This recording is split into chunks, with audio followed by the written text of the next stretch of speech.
Bharatiya Janata party ఎక్కడ ఉందని అంటే ప్రత్యేకంగా పోయి కవిత దగ్గర మాట్లాడితే చెప్తుంది భారతీయ జనతా పార్టీ ఎక్కడ మీరు ఒకటి పట్టుకున్నారుగా కవిత గారు ఒకటే పట్టుకుంటారు. ఇప్పుడు మీకు అహంకారం తగ్గలేదు ఇప్పటికి 10 సంవత్సరాల సంవత్సరాలు అధికారంలో ఉన్న తర్వాత మిమ్మల్ని ఇంటికి పరిమితం చేస్తే మీకు ఇంకా అహంకారం తగ్గలేదు. అదే అహంకారపూరితమైన మాటలు మాట్లాడుతూ ఉన్నారు. బీజేపీ ఎక్కడ ఉందని చెప్తా ఉన్నారు. బీజేపీ దేశం మొత్తం వికసిస్తుంది, తెలంగాణ మొత్తం వికసిస్తుంది. తెలంగాణలో మీరు ఇర్రెలవెంట్ అంటున్నాం.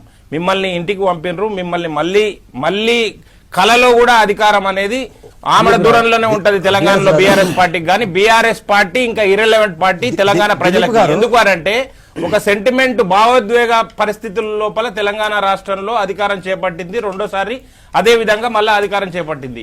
మీ అసలు నిజస్వరూపం తెలిసిన తర్వాత మిమ్మల్ని ఇంటికి పరిమితం చేసింది భారతీయ జనతా పార్టీ ఆధ్వర్యంలో మేం చేసిన ఆందోళన ఫలితంగా. అయితే కొన్ని పరిస్థితుల లోపల కాంగ్రెస్ పార్టీ అధికారంలోకి వచ్చింది. కానీ కాంగ్రెస్ పార్టీ పైన గంపడి ఆశలు పెట్టుకొని ప్రజలు కాంగ్రెస్ పార్టీని హక్కున చేర్చుకుంటే కాంగ్రెస్ పార్టీ కూడా చేసింది ఏం లేదు. కనుకనే ఈ రోజు ప్రత్యామ్నాయంగా భారతీయ జనతా పార్టీకి ఒక అవకాశం ఇవ్వాలని చూస్తున్నారు. అది గ్రేటర్ హైదరాబాద్ ఎన్నికల లోపలనే ప్రారంభమవుతుంది. ఎట్టి పరిస్థితుల్లో మీకు అన్ని ఆశ్చర్యాలు కలుగుతాయి. భారతీయ జనతా పార్టీ పర్ఫార్మెన్స్ ఎక్కడ కూడా ఆశ్చర్యకరంగా రాష్ట్రంలో మీరు ఆశ్చర్యపోతారు, ప్రజలు మాత్రం హక్కున చేర్చుకుంటారు. 100% మేము చెప్తా ఉన్నాం, మీకు అవకాశమే లేదు. అసలు మీరు ఎట్లా వస్తారు, ఎందుకు వస్తారు, ఏం చేసిరంటే ఒక నిమిషం మీకు ఓటేసిన కాంగ్రెస్ ఓటేసిన ఎంఐఎం పార్టీకి ఓటేసినట్టే. కనుక ఎంఐఎం పార్టీకి అడ్డుకట్ట వేయాలంటే భారతీయ జనతా పార్టీని అక్కడ చేసుకోవాల్సిందే. సొంత సీటు కోల్పోయారు కదా, సొంత సీటు కోల్పోయినా అది అర్థమైతే లేదు. మీరు కంటోన్మెంట్ లో సొంత సీటు కోల్పోయారు, అది అర్థమైతే లేదు. మీరు అధికారం కోల్పోయారు, అది అర్థమైతే లేదు. మాట్లాడుతా ఉన్నారు మీ గురించి మాట్లాడారు. ఫస్ట్ ఇప్పుడు ధన్యవాదాలు చెప్తా ఉన్నాను. తెలంగాణ రాష్ట్రంలో అదే జరిగింది. తెలంగాణ ఆలోచించాల్సిన అవసరం ఉంది. ఎందుకంటా ఉన్నామంటే చాలా అర్థమైతే చరిత్ర ఉంది. ఎక్కడన్నా ఒక్క నిమిషంలో అంశంలో చెప్పండి, ఒక్క అంశంలో చెప్పండి. కాంగ్రెస్ పార్టీతో గానీ బీఆర్ఎస్ పార్టీతో గానీ కలిసిన అంశము ఒక్క అంశం చెప్పండి. మీరు కలిసినరు, అధికారం పంచుకున్నారు, అధికారం ఎంజాయ్ చేసిర్రు, ఇప్పుడు మమ్మల్ని అంటున్నారు.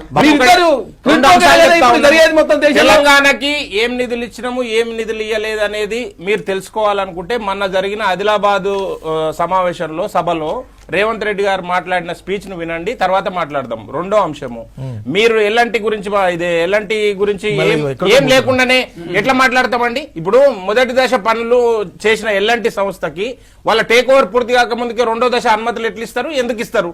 అది స్పష్టంగా చెప్పినాం. మీరు తొందరగా ఒడిగా కంప్లీట్ చేయండి. దాంతో పాటు ఇంకొక మీరు తెలంగాణకి ఏమి ఇచ్చారని అడుగుతా ఉన్నారు కదా. మీరు దమ్ముంటే 2 సంవత్సరాల కాంగ్రెస్ పాలన లోపల మున్సిపాలిటీల లోపల ఖర్చు చేసిన నిధుల శ్వేతపత్రం విడుదల చేయండి. కేంద్ర ప్రభుత్వం నిధులెన్ని, రాష్ట్ర ప్రభుత్వం ఖర్చు చేసిన నిధులెన్నో తెలుస్తుంది కదా ప్రజలకి. మీరు అనవసరంగా అభాండాలు మోపకండి. వచ్చిన ప్రతి నయా పైసా గ్రామ పంచాయతీలతో పాటు మున్సిపాలిటీలతో పాటు ప్రతి నయా పైసా కేంద్రం నుంచి వచ్చిన నిధులే ఖర్చు పెట్టారు తప్ప మీరు ఎక్కడ కూడా సొంతంగా ఒక్క రూపాయి ఖర్చు పెట్టలేదు. మీ వల్ల కానే కాదు. మీరు అన్ని కబుర్లు చెప్పడం కోసము 4th సిటీ, ఫ్యూచర్ సిటీ, లేదనుకుంటే మూసీ డెవలప్మెంట్ ఇవి అనుకుంటా మాట్లాడుతున్నారు. దానికి కూడా కావాల్సింది కేంద్ర ప్రభుత్వ నిధులే. మీ దగ్గర 1 రూపాయి లేదు. మీరు బిచ్చగాళ్ళ కంటే అసుట్ అయిపోయారు తెలంగాణ రాష్ట్రంలో. మిమ్మల్ని చూస్తే దొంగలు చూసినట్టు చూస్తున్నారని చెప్పి మేమనలే, రేవంత్ రెడ్డి గారు అన్నారు. మీరు మాట్లాడుతున్నారు మా దగ్గరకు వచ్చి, మమ్మల్ని మాట్లాడుతున్నారు. మిమ్మల్ని బ్యాంకులు నమ్ముతలేవు, సంస్థలు నమ్ముతలేవు, ప్రజలు నమ్ముతలేరు. అందుకనే భారతీయ జనతా పార్టీ ప్రత్యామ్నాయం. ఒక్కసారి అవకాశం ఇవ్వండి భారతీయ జనతా పార్టీకి. తెలంగాణకు అత్యధికంగా నిధులు తెస్తాం, కార్పొరేషన్ అభివృద్ధి చేస్తామని చెప్పి